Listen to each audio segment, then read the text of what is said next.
Hello, welcome to another interesting episode. Today I'll be taking a topic, momentum and impulse. Firstly, I'll be taking the subtopic, momentum. Momentum is conventionally denoted with the sign small letter p. I will simply define momentum as a product of mass and velocity of an object. It means multiplying the mass and the velocity with which an object is moving gives you the momentum. In essence, once an object is moving in a specified direction, the object is said to have momentum. I simply say that momentum is mass in motion. Mathematically, you can represent momentum as mv, where m is the mass and v is the velocity. From this equation, you can see that momentum is really proportional to the mass and the velocity. In essence, when the mass increases, momentum also increases. And when the velocity increases, momentum as well increases, vice versa. Also, it is worthy to note that any object at rest, no matter how large the mass is, has no momentum. So you can say that for a particular object, the velocity determines the momentum. To find the SI unit of momentum, it can easily be gotten from the formula. Since we have earlier said that momentum is mass times velocity, and the SI unit for mass is kilogram, while the SI unit for velocity is meter per second. Thus, multiplying kilogram by meter per second gives you the SI unit of momentum. Therefore, the SI unit for momentum is kilogram meter per second. Also, momentum is a vector quantity. Since mass is a scalar quantity and velocity is a vector quantity, thus multiplying your vector quantity by your scalar quantity should give you a vector quantity. Therefore, momentum is a vector quantity. A simple example is this. Let's assume that this is a mass and it's moving this way, and it happens that this mass is 5 kilogram and it's moving this way with a velocity of maybe 10 meters per second. That is moving towards the east. That's the velocity. And the mass is 5 kg. And you're asked to find the momentum. The momentum is simply what? P is equal to m times v, which is 5 times 10. Therefore, the momentum is 50 kilogram meter per seconds. The next one we are considering is impulse. Impulse is denoted with the sign I. By definition, impulse is a product of the average force acting on an object and the time during which it acts. Mathematically, impulse is equal to Ft, where F is the force and T is the time. Thus, F, the force that is acting on the object, and the time during which it acts. From here, you can also see that impulse is a vector quantity. Since force is a vector quantity, multiplying time, which is a scalar quantity. Thus, impulse is a vector quantity. Also, to get the SI unit of impulse, it could be easily gotten from the formula. Since the formula is I is equals Ft, therefore F, which has the SI unit as Newton, and T, which has its SI unit as seconds. Thus, the SI unit for impulse is Newton times seconds, which is ns. Therefore, the SI unit for impulse is Newton seconds. There is this simple relationship between impulse and momentum, which is known as the impulse-momentum theorem. This theorem is trying to make us understand that when force is being exerted on an object, it causes a change in momentum as there is an increase or decrease in velocity of the object. For instance, consider in the football pitch. When a footballer hits a football, whether it's stationary or maybe it's moving, what do you expect? The ball speeds up. Therefore, there's a change in momentum of the ball due to the force which has been exerted by the footballer. The simple theorem therefore is that the impulse which is being experienced by that object is equal to the change in momentum. Therefore, Ft, which is our impulse, is equal to the change in momentum. Looking at this, we can go further to say that Ft is equal to change in mv. This could be better proven using the Newton's second law of motion, which states that F is equal to ma, where a is our acceleration and m is our mass. Therefore, we know that m is what? A is change in velocity with respect to time. Therefore, m is change in v over t. Cross multiply, we are having what? Ft is equal to m change in velocity. As I said earlier, for a specific object, the velocity determines its momentum.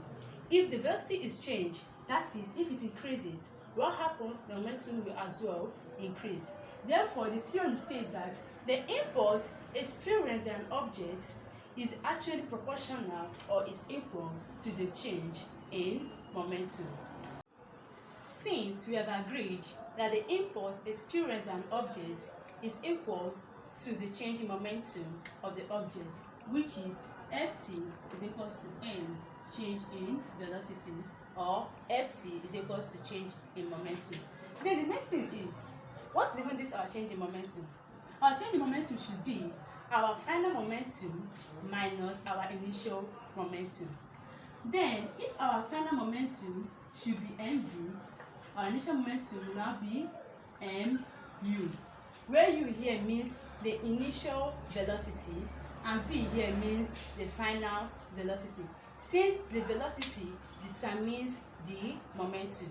Therefore, our change in momentum will now be what? Mv minus mu, which is initial final velocity minus initial velocity. Remember, the mass is the same, just that the velocity has increased. So the change in the momentum here is our final momentum minus the initial momentum. Therefore, Ft is equal to mv minus mu. So far, we have understood that momentum is mass times velocity, our impulse is force times time, and also our impulse, which is force times time, is equal to mv minus mu, which is final momentum minus the initial momentum. Our mv is our final momentum, while our mu is our initial momentum. So having understood this, we can now go into solving our problems.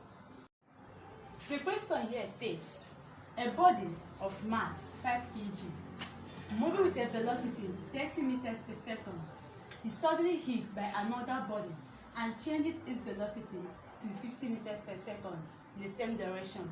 Calculate the magnitude of the impulse received. From this question, the mass of the object is 5 kilograms, and it was initially moving with a velocity of 30 meters per second. Then an external force is being exerted on it, which has made its velocity to change to what? 50 meters per second. Then we are asked to find what? The impulse received by the body. And we have earlier said that the magnitude of the impulse is directly proportional to what? The change in momentum, which is what? Ft is equal to mv minus mu. From the question, we have our mass to be 5 kg. We have our initial velocity, which is u, to be 30 meters per second. And then we have our v, which is our final velocity, to be 50 meters per second. What are we asked to find? We are asked to find what? Our impulse, which is our Ft. From this formula, you can see it can easily be solved. If Ft is equal to mv minus mu, we can go further to say that Ft is m bracket v minus u. From here, we can substitute these values into the equation. Therefore, we are left with what? Ft is equal to m. Our m is what?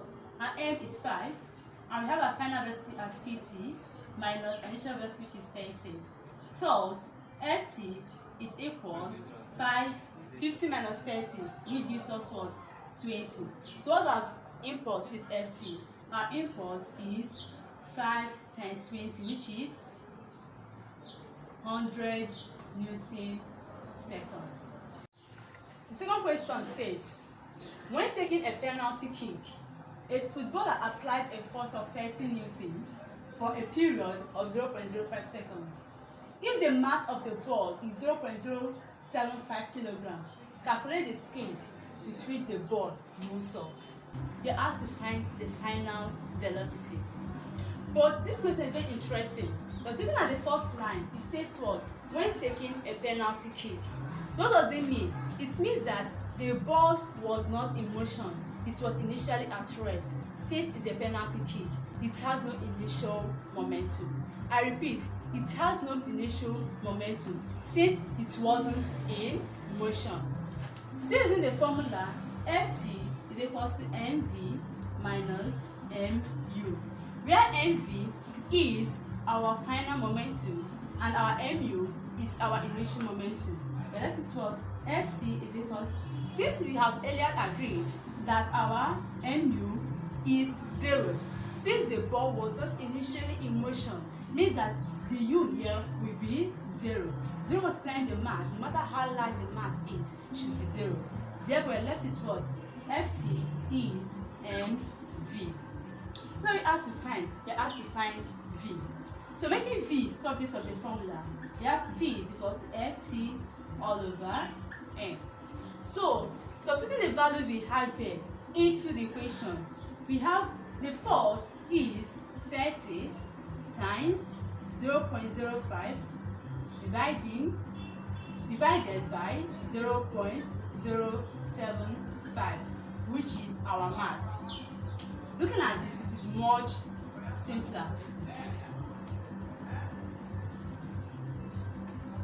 So we have 30 multiplied by 0.05, we have 1.5.